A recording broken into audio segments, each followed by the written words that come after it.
Hi doc. Hello. I'm 32 years old. Braces పెట్టించుకోవడానికి late అయిపోయిందంటారా? Not at all. మన పన్ను చుట్టూ ఉన్న గమ్స్ అండ్ బోన్ హెల్తీగా ఉన్నంత వరకు బ్రేసెస్ ఏ ఏజ్లో అయినా పెట్టించుకోవచ్చు. తర్వాత మా అబ్బాయికి ఇప్పుడు 10 years. తనకు కూడా టీత్ అన్ని క్రికెట్గా ఉన్నాయి. అసలు బ్రేసెస్ ట్రీట్మెంట్ ఏ ఏజ్లో స్టార్ట్ చేస్తే బెస్ట్ అంటారు? చాలా మంచి డౌట్. పేరెంట్స్ అందరికీ ఈ డౌట్ అనేది ఉంటుంది, పిల్లల్లో ఎప్పుడు బ్రేసెస్ ట్రీట్మెంట్ చేయించుకోవచ్చు అని. ఐడియల్ ఏజ్ అంటే 9 to 14 years అని చెప్పుకోవచ్చు, ఎందుకంటే అప్పుడే మనకి పళ్ళు ఊడి పర్మనెంట్ టీత్ అనేది వస్తుంది. కానీ 7 to 8 years అప్పుడు ఒకసారి చెకప్ చేయించుకోవడం మంచిది.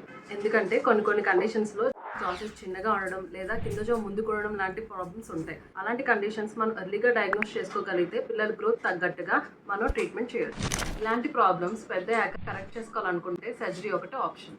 అందుకే ఎర్లీగా చెకప్ చేయించుకోవడం వల్ల ఫ్యూచర్లో ట్రీట్మెంట్ కాంప్లికేటెడ్ అవ్వకుండా ఉంటుంది. సో మీకు 10 years అయినా 50 years అయినా it's never too late or early to get your perfect smile. I'm doctor Anitha Chintapalli, orthodontist, SS dental hospital. ఈరోజే మీ అపాయింట్మెంట్ బుక్ చేసుకోండి, మీకు ప్లాన్ చేసుకోండి.